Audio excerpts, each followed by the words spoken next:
빌립보서 1장 12절에서 18절까지 말씀 제가 봉독하도록 하겠습니다. 형제들아, 내가 당한 일이 도리어 복음 전파의 진전이 된 줄을 너희가 알기를 원하노라. 이러므로 나의 매임이 그리스도 안에서 모든 시위대 안과 그 밖에 모든 사람에게 나타났으니 형제 중 다수가 나의 매임으로 말미암아 주 안에서 신뢰함으로 겁없이 하나님의 말씀을 더욱 담대히 전하게 되었느니라. 어떤 이는 투기와 분쟁으로, 어떤 이는 착한 뜻으로 그리스도를 전파하나니 이들은 내가 복음을 변증하기 위하여 세우심을 받은 줄 알고 사랑으로 하나 그들은 나의 매임에 괴로움을 더하게 하는 줄로 생각하여 순수하지 못하게 다툼으로 그리스도를 전파하느니라. 그러면 무엇이냐? 거칠애로 하나 참으로 하나 무슨 방도로 하든지 전파되는 것은 그리스도니 이로써 나는 기뻐하고 또한 기뻐하리라. 아멘. 스웨덴에서 있었던 일입니다. 작은 마을에 한 어부가 살고 있었는데 이 어부가 가장 큰 기쁨이라고 하면 두 아들을 데리고 바다로 낚시 가는 거였습니다. 낚시 도구를 챙겨 두 아들의 어깨에 메고 자신은 도시락을 들고 바다로 가노라면 세상 부러울 것이 없었습니다. 어느 화창한 봄날 세 사람은 여느 날처럼 낚시 도구를 챙겨 바다로 향했습니다. 그런데 그날따라 부인이 더욱 정성스럽게 도시락을 준비했고 부두까지 따라와서 작별 인사를 했습니다. 부인이 말합니다. 애들을 데려가니 특별히 조심하세요. 그러니까 잔소리 같은 부인의 말에 남편이 퉁명스럽게 대답합니다. 알았어요. 어젯밤 꿈소리가 뒤숭숭해서 그래요. 그러니까 이 사람이 개꿈 가지고 뭘 난리의 풍순이냐면서 부인을 위로하고 세 사람은 바다 가운데로 향했습니다. 그날따라 입질이 좋습니다. 큰 고기가 쉴 새 없이 올라옵니다. 세 사람이 시간 가는 줄 모르고 고기를 끌어올리고 고기는 배에 가득 찼습니다. 그런데 갑자기 심상치 않은 바람이 불기 시작합니다. 처음에는 살살 불던 바람이 급기야 풍랑으로 변하기 시작하더니 시커먼 구름과 집채만한 파도가 쉴 새 없이 몰려옵니다. 얼마나 그것과 싸웠을까요? 파도와 싸우던 세 사람은 그만 방향 감각을 잃어버렸습니다. 동서남북 도무지 구별할 수 없습니다. 당황한 세 사람은 이리저리 뱃머리를 돌렸지만 알 길이 없었습니다. 그때였습니다. 막내가 소리칩니다. 저기 보세요.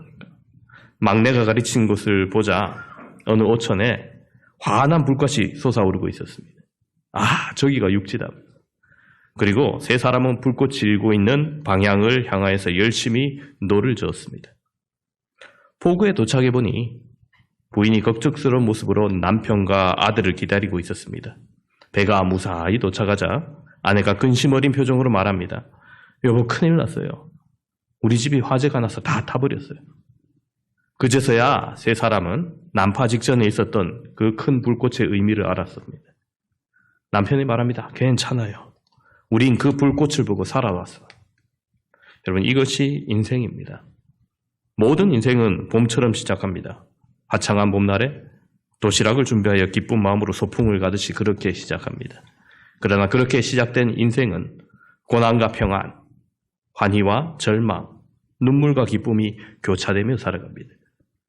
어느 날은 기쁨의 날, 어느 날은 절망의 시간이, 또 어느 때는 소망의 시간이 전개됩니다. 이것이 인생입니다.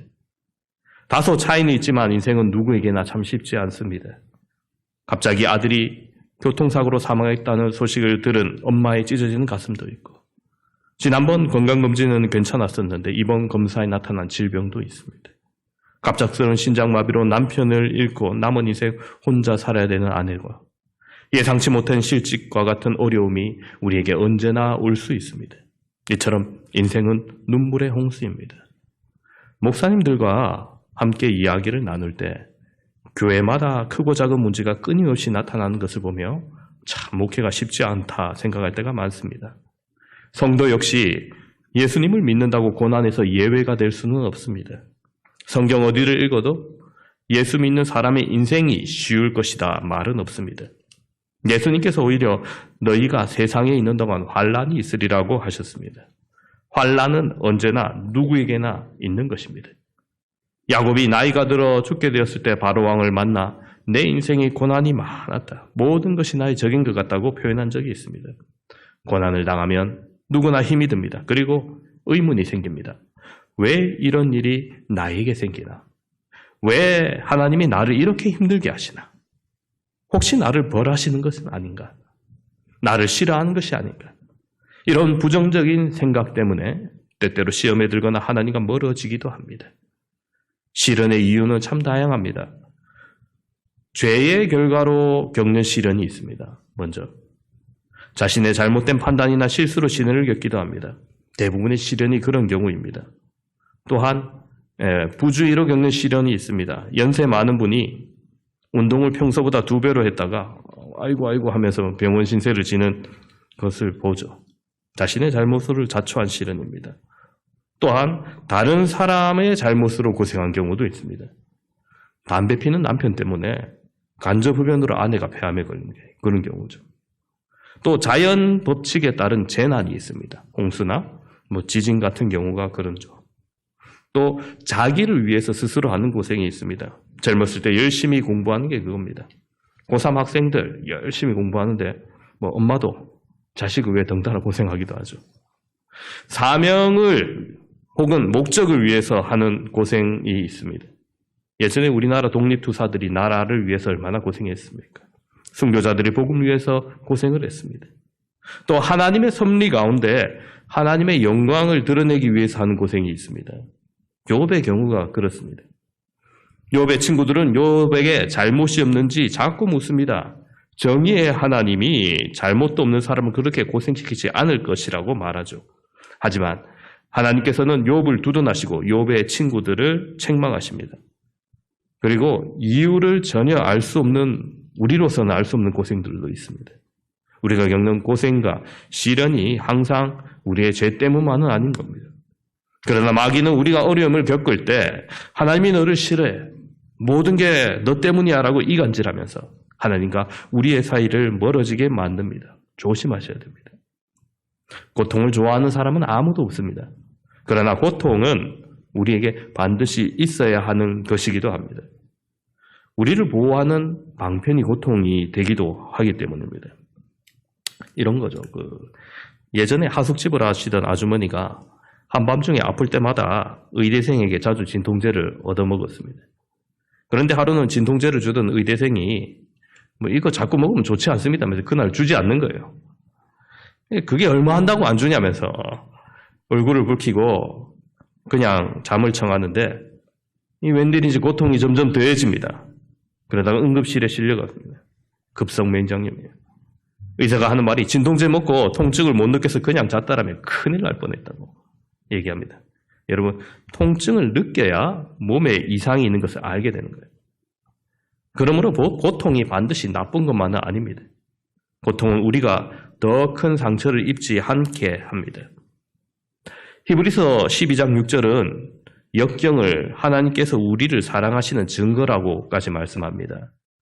주께서 그 하시는 자를 징계하시고 그가 받아들이시는 아들마다 책찍질하심이라. 그렇습니다.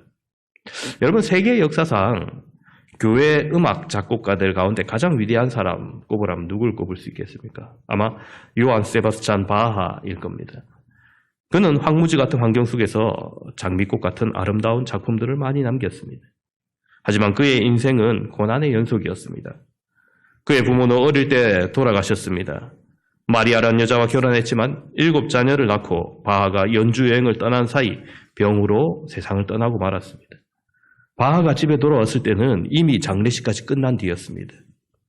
그 후 다시 결혼하여서 총 11명의 아들과 9명의 딸을 두었지만은 무려 20명이죠. 근데 그 중에 10명의 자녀가 어려서 죽었어요. 그의 자녀들 가운데는 정신박약까지 있었다고 합니다.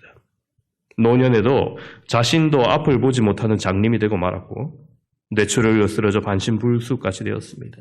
경제적으로 가난에 시달렸습니다. 둘째 부인이 죽었을 때 장례치를 형편이 못 되어서 장례식은 빈민구제를 위한 조치로 치러졌다고 합니다. 참으로 역경의 연속이었습니다. 그러나 처절한 상황 속에서도 계속 작고가 있습니다. 수많은 사람의 영혼을 완전히 사로잡을 만큼 웅장하고 장엄한 찬양과 경배와 감사의 노래들로 그야말로 불의의 명작들을 만들어냈습니다. 그럼에도 불구하고 그는 늘 말하기를 모든 음악의 유일한 목적은 하나님께 영광 돌리고 사람에게 즐거운 감정이 솟아나게 하는 것이라고 하였습니다. 그는 음악의 근원은 하나님께 있다고 믿었고 음악을 그의 영광을 위해서 쓰지 않으면 안 된다고 믿었습니다.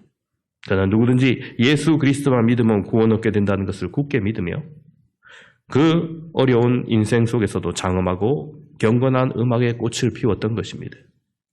신앙의 힘이 그의 여건을 극복하게 했던 거죠. 이후 음악의 아버지라고 일컫는 바하 가문에서 약 200년 동안 저명한 음악가 50여 명이 나왔다고 합니다. 오늘 빌립보서는 사도 바울이 감옥에서 쓴 옥중서실입니다. 그가 다른 사람에게 해가 되는 특별한 범죄를 저질러서 감옥에 가 있는 것이 아닙니다. 그는 복음을 위해서 전도하다가 옥에 갇혔습니다. 시련이 찾아오고 역경이 그의 길을 막았습니다. 그러나 바울은 그로 인해 좌절하지 않았습니다. 오히려 자신의 매임으로 인해 발생한 일들이 더욱 긍정적으로 여겨지고 기뻐합니다. 무엇이그로 하여금 더욱 긍정적인 마음과 생각을 굳게 하였을까요? 우리의 인생에 때때로 참 황무지 같은 환경을 만날 때가 있습니다.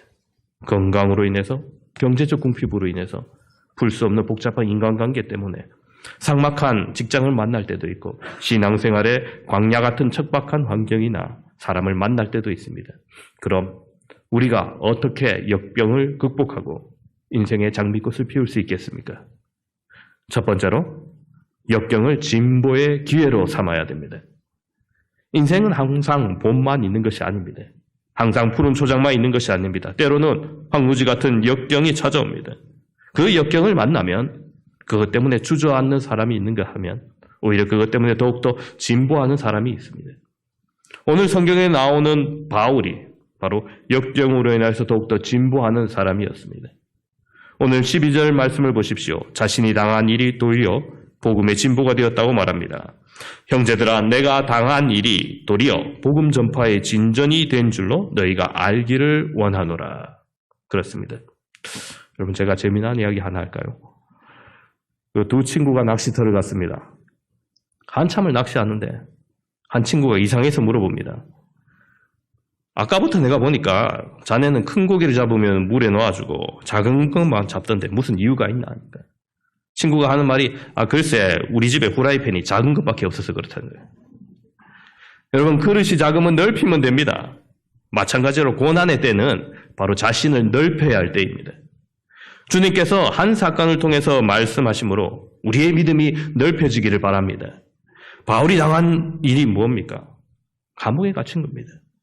복음을 전한 그에게 있어서 최악의 환경입니다. 어떤 사람들은 바울의 투옥을 보며 이제 그는 복음 전파자로서 끝났다고 생각을 했습니다. 그러나 바울은 괴롭고 고통스러운 환경을 복음 진보를 위한 것으로 생각했습니다. 복음 전파하는데 오히려 도움이 되었다고 고백하는 겁니다. 복음 전파의 새로운 국면을 맞이할 기회가 되었다고 말합니다. 그것은 두 가지로 진보가 나타났는데 첫 번째는 바울의 매임이 죄가 져서가 아니라 그리스도를 위해서 전하다 갇혔습니다. 그렇기 때문에 바울이 그렇게 옥에 갇히자 바울의 이름이 오히려 더 알려지게 되어서 2년 동안 옥에 있으면서 많은 사람을 만나며 만나는 사람에게 복음을 전하게 되었던 겁니다.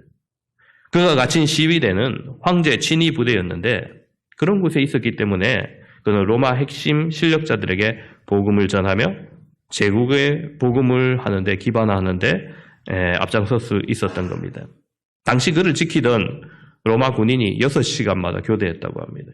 그렇다면 바울은 최소한 하루에 4사람씩 만나고 전도할 수 있는 기회를 얻었던 거죠. 그 일을 적어도 2년간 계속할 수 있었으니까 여러분 얼마나 좋은 기회입니까? 그는 죄수의 몸이 되었지만 그 환경을 오히려 진보의 기회로 활용하여 복음을 전했던 겁니다. 두 번째로 그의 진보는 바울이 감옥에 갇힌 사건을 성도들에게 복음 전할 수 있는 담력을 주었던 겁니다. 14절 말씀입니다. 형제 중 다수가 나의 매임으로 말미암아 주 안에서 신뢰함으로 겁없이 하나님의 말씀을 더욱 담대히 전하게 되었느니라. 아멘. 그렇습니다.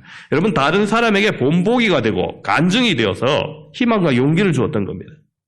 바울이 그 어려운 환경 속에서 복음을 전하는 모습을 보고 신실한 성도들이 은혜와 감동을 받아서 그들도 담대하게 하나님의 말씀을 전하게 되었다는 겁니다. 여러분, 우리는 어떤 역경을 만나든 그것을 퇴보가 아니라 진보의 기회로 활용해야 합니다. 우리 신앙의 인물들이 그러했습니다. 모세에게 위기와 역경의 순간이 있었습니다. 다윗에게도 고통의 시간이 있었습니다. 그러나 그들 모두는 인내하며 퇴보하지 않고 진보의 기회로 삼았습니다. 어려움이 올 때, 실패했을 때, 고난이 닥쳐왔을 때 해석을 잘해야 됩니다. 한 번의 실패로 그것이 인생의 끝이 아닙니다. 실패란 인생의 위대한 스승이지 인생의 무덤이 아닌 겁니다. 실패할 때 그때는 실패할 수밖에 없는 시기라고 인정하고 성공의 시기, 하나님의 때를 바라보는 겁니다. 하나님은 역경의 과정을 통해서 우리를 푸른 초장으로 이끄십니다. 미국의 대통령이었던 트루먼은 38살이던 1922년에 많은 빚을 지고 일자리를 찾지 못하는 실업자였습니다. 그러나 1945년 미국의 대통령이 되면서 자유세계의 가장 힘있는 지도자가 되었습니다. 만약 그가 실패했을 때 그것을 영원한 것으로 보았다면, 결코 그 공경에서 빠져나오지 못한 채 주저앉았다면 그는 실패를 진보의 기회로 활용하지 못했을 것입니다. 여러분, 혹 고통의 시기입니까? 퇴보가 아니라 진보의 기회로 삼으시기를 바랍니다. 나의 당한 일이 지병일 수 있고 경제적 어려움일 수도 있고 바울과 같이 감옥에 갇힌 것일 수도 있습니다. 부부 사이에 찾아온 위기일 수도, 자녀의 탈선일 수도, 인간관계가 풀리지 않는 어려움일 수도 있습니다. 그러나 그 모든 것, 복음의 진보의 기회로 활용하시기를 바랍니다. 두 번째로 우리가 역경을 만나면 핵심 가치에 집중해야 됩니다. 18절을 보시면 그러나 무엇이냐? 거칠애로 하나, 참으로 하나, 무슨 방도로 하든지 전파되는 것은 그리스도니 이로써 나는 기뻐하고 또한 기뻐하리라. 바울이 감옥에 복음을 전하는 것을 보고 투기와 분쟁으로 복음을 전하는 사람들이 있었습니다. 소위 말하는 바울의 경쟁자, 대적자라고 생각하는 사람들이었죠. 그렇게 함으로써 바울이 더 괴로워할 줄 알았습니다. 그러나 바울은 주변 가치에 집중하지 않고 핵심 가치에 집중합니다. 그런데 바울이 이 감옥에서 집중한 게 뭐냐? 복음입니다. 복음 증거예요. 거칠애로 하든지 참으로 하든지 무슨 방도로 하든지 전파되는 것은 그리스도니라고 말하는 겁니다. 자신의 사명을 분명히 안 사람입니다.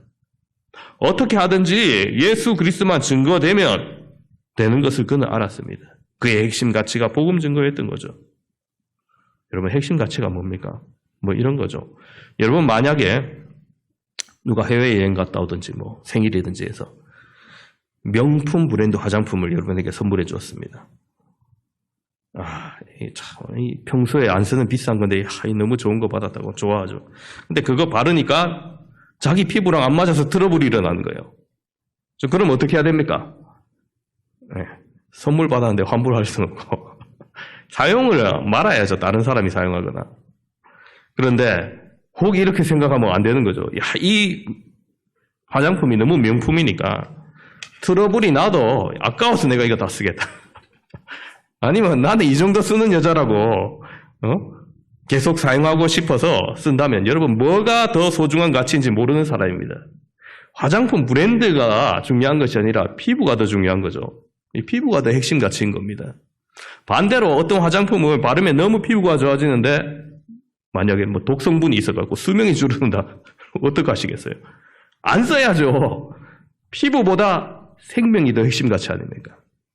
여러분, 그렇습니다. 시간이 다 지나면 없어질 주변 가치에 목숨을 걸고 사는 인생은 불쌍한 인생입니다. 우리 딸 너무 BTS에 요새 빠져있던데 제가 말합니다. 그래도 시간 지나면 헛거다고.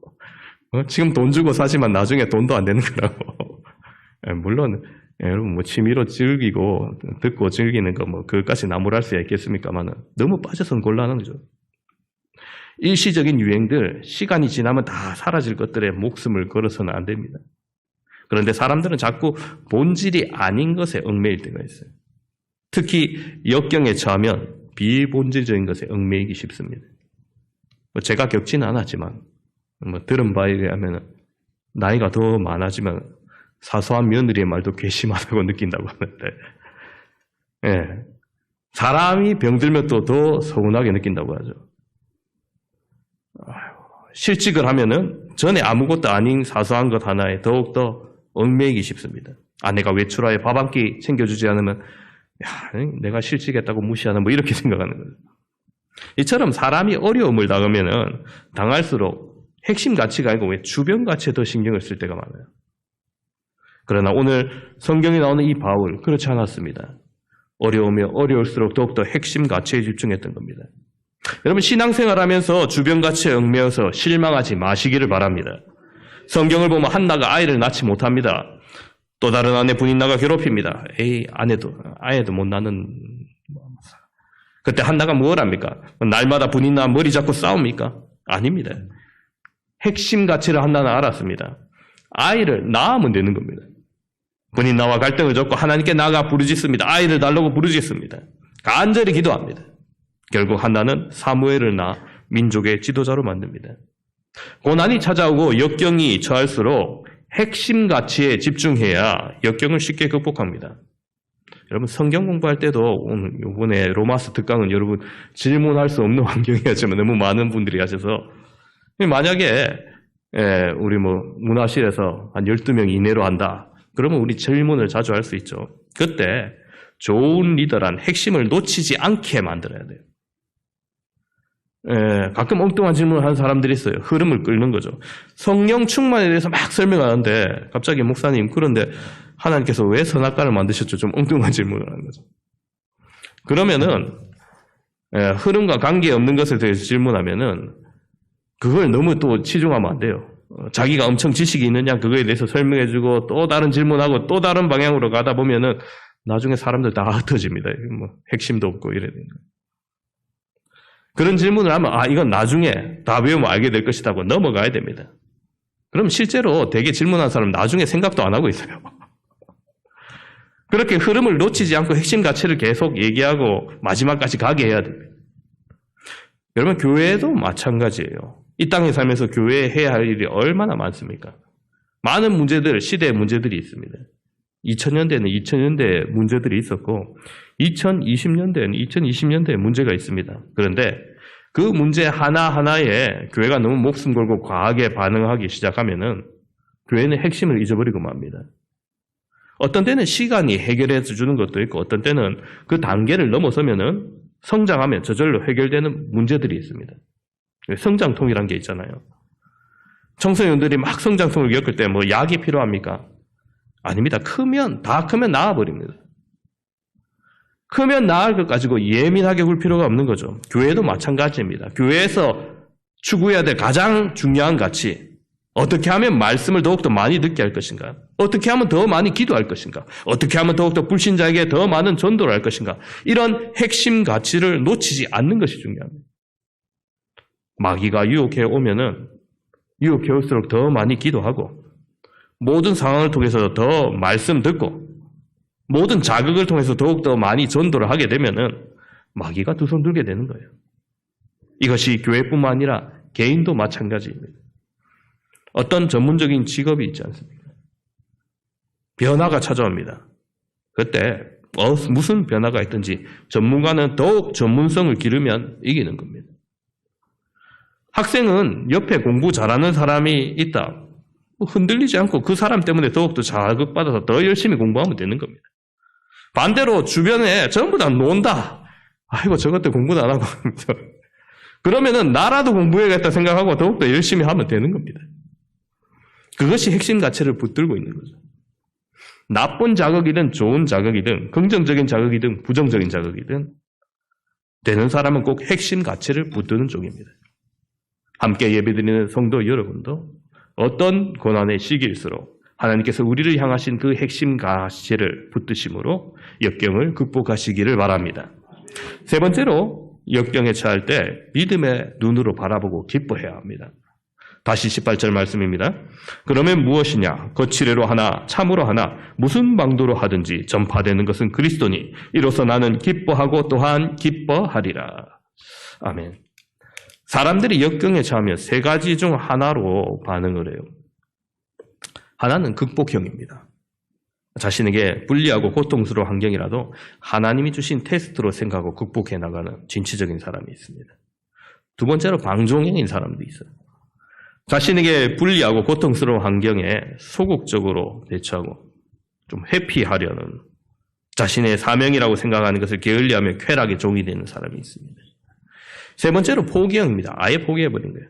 그 환경을 준 대상을 원망하고 불평하다가 결국 좌절하고 자신에게 주어진 일을 포기하는 삶을 살아가는 사람들입니다. 여러분, 왜 자포자기합니까? 왜 포기합니까? 환경을 보기 때문입니다. 내가 왜 감옥에 갇혀 있어야 되지? 왜 내가 사업에 실패했어야 되지? 왜 내가 병들었어야 되지? 왜 우리 가정이 이렇게 어려움을 당해야 돼? 등등 환경에 집착합니다. 그게 크게 보입니다. 손에 가시가 박히면은 신경이 온통 그곳에 집중하듯이 우리의 인생에 어려움이 닥치면 그 어려움의 생각이 벗어나지를 못하는 거예요. 거기만 계속 집중해 있는 거예요. 부정적인 생각에 포로가 되어서 절망해 버립니다. 그러나 오늘 바울을 바라보시기 바랍니다. 자신의 환경은 감옥입니다. 같은 신앙을 가졌다는 사람 중에서도 자신을 대적하는 사람이 있습니다. 왜 이렇게 힘드냐고 이렇게 할 수도 있겠죠. 그런데 그는 그것을 보면서 절망하지 않았습니다. 오히려 복음이 증거되는 것을 보면서 기뻐하고 있는 겁니다. 어두울수록 별이 더욱더 빛나는 것처럼 우리의 마음에 있는 것이 불이 난다 해도 빼앗아갈 수 없는 것입니다. 동기야 어떻게 되든 전파되는 것이 그리스도니 기뻐하겠다는 겁니다. 자신의 처지와 자신의 문제가 아니라 그리스도가 증거되는 것 하나만으로도 얼마든지 기뻐할 수 있다는 거예요. 그가 당하는 수많은 고통과 아픔이 있다 하더라도 그리스도가 증거되면 만족하고 기뻐하겠다는 겁니다. 나는 조금 고난받아도 주님이 영광 드러나고 주님의 뜻이 이 땅에 이루어지면 그것으로 기뻐할 수 있었던 겁니다. 그들은 불순한 동기로 복음을 전함으로써 오히려 감옥에 있는 바울의 마음에 고통을 줄 거라고 생각을 했지만 바울은 그 의도와 반대로 기뻐하고 있던 겁니다. 목표가 분명했기 때문이죠. 사실 모든 사람이 다 불리한 환경, 어려운 환경, 고통스러운 환경에 처할 수 있습니다. 그런 환경에서 사람들은 대부분 자기 중심적으로 바라보고 낙담하기 쉽습니다. 슬퍼하고 괴로워하죠. 심지어 가장 고귀한 신앙까지 잃어버리는 사람이 있습니다. 그러나 그 환경을 그리스도 중심으로 바라보면 기쁨이 밀려올 수 있습니다. 어떤 시각으로 바라보냐에 따라 우리의 감정의 반응이 엄청난 차이를 나타냅니다. 광야 생활을 했던 이스라엘 백성들을 생각해 보시기 바랍니다. 늘 환경을 보고 단식하는 사람들이었습니다. 자주 불평합니다. 지도자 모세를 원망하고 하나님의 홍해를 건너는 기적을 베풀었음에도 불구하고 사흘 길을 가서 은혜를 받은지 사흘이 못 돼서 또 불평과 원망에 휩싸입니다. 물이 없어서 그랬던 거예요. 마야라에 이르렀는데 물이 나오나 싶어서 막 즐거움으로 가봤더니 쓴 물이에요. 마실 수 없는 물이에요. 그러니까 막 원망을 합니다. 그런데 왜 그런 반응을 보입니까? 눈앞에 어려운 것만 계속 바라보고 있기 때문이에요. 오히려 그 모든 걸 준비해놓고 기다리고 훈련하시는 하나님을 보지 못했던 겁니다. 지금 하나님의 아름다운 계획과 완벽한 축복의 땅으로 가는 과정임을 잊고 있었던 겁니다. 그래서 계속 원망과 불평을 합니다. 그러다 결정적인 사건이 있었죠. 가나안 땅의 입구, 가나안 땅을 눈앞에 펼쳐둔 가데스 바네아 광야에서 수많은 하나님의 능력을 경험하고 거기까지 도달해 있었습니다. 그런데도 아직 그들은 여전히 광야만 바라봤습니다. 가나안 땅 안에 높은 성을 바라보고 거대한 안악 자손들을 바라봤습니다. 그들은 환경 때문에 마음에 근심합니다. 욕구에, 불만에 포로가 됩니다. 좌절하고 비판합니다. 그러나 환경을 보기보다는 그 환경을 주신 하나님을 바라봤던 여호수아와 갈렙의 태도는 어땠습니까? 과연 젖과 꿀이 흐르는 땅으로 기대하고 기뻐합니다. 안악 자손이라 할지라도 거대한 그들에 비해서 메뚜기같이 왜소한 우리라 할지라도 그들은 하나님께서 함께 하시면 우리의 밥이라고 얘기합니다. 그렇습니다. 하나님께서 함께 하시느냐의 문제지 환경이 문제되지 않았던 겁니다. 하나님께서 좋은 결과를 주십니다. 그 결과는 우리에게 기쁨이 됩니다. 바울은 이 불리한 환경이 오히려 유익한 결과를 가져다 줌으로써 크게 기뻐했던 겁니다. 우리도 역경과 광야 같은 환경이 우리에게 여러 가지 영적 유익을 가져온다는 그 사실을 알고 기뻐해야 합니다. 역경을 만날 때 너무 불평하지 마시기 바랍니다. 시련과 좌절에 빠지지도 말아야 됩니다. 자포자기 상태가 되어서도 안 됩니다. 모든 환경이 하나님의 통제 아래에 있으며 결국 우리의 유익이 된다는 것을 믿고 하나님을 신뢰하시는 저와 여러분 되시기를 바랍니다.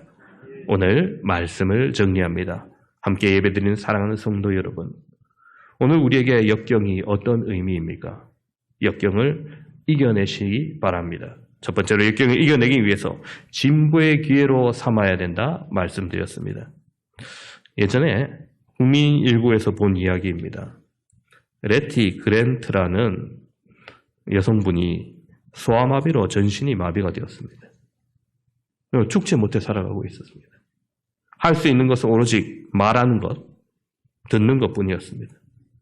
자살을 하려 해도 어린 딸 때문에 죽을 수가 없었습니다. 그는 좌절 중에 살다가 자신이 유일하게 움직일 수 있는 발가락 한 개를 가지고 전화국에 전화를 걸어서 자신을 전화국 교환소로 취직시켜줄 것을 요청합니다. 그녀는 16년 동안 전화 교환소로 일했습니다. 그녀는 딸을 대학에 보내고 은퇴하게 되었습니다. 은퇴 석상에서 그녀는 기자들에게 둘러싸여 마지막 말을 하는데 나의 하나님은 참으로 좋으신 하나님이라고 고백을 합니다. 그녀는 저주스러운 삶 속에서 부활의 주님을 만나 하나님의 은혜 속에서 일생을 살아갈 수 있었던 겁니다. 이와 같은 분들에게는 역경은 오히려 투지를 자극하는 윤활유가 될 뿐입니다. 역경을 진보의 기회로 삼으심으로 우리도 이와 같은 간증할 수 있기를 바랍니다. 두 번째로 역경을 만나면 핵심 가치에 집중해야 된다 말씀드렸습니다. 바울은 자신의 역경이 복음 증거의 진보가 되었다고 고백합니다. 그의 삶의 핵심 가치를 놓치지 않았던 것이죠. 우리 또한 하나님께서 주시는 핵심 가치에 말씀과 기도와 복음 증거의 사명을 놓치지 않는다면 언제든지 우리는 다시금 든든히 일어서게 될 것입니다. 세 번째로 역경에 처할 때 믿음의 눈으로 바라보고 기뻐해야 된다 말씀드렸습니다. 역경을 만날 때 불평하지 말아야 됩니다. 시리와 좌절에 빠지지 말아야 됩니다. 자포자기의 상태가 되어서도 안 됩니다. 모든 환경이 하나님의 통제 아래에 있으며 결국 나의 유익이 된다는 것을 믿고 하나님을 더욱더 신뢰해야 합니다. 그리하여 역경을 딛고 진정한 그리스도인으로서 승리하시는 저와 여러분 되시기를 주님의 이름으로 축원합니다.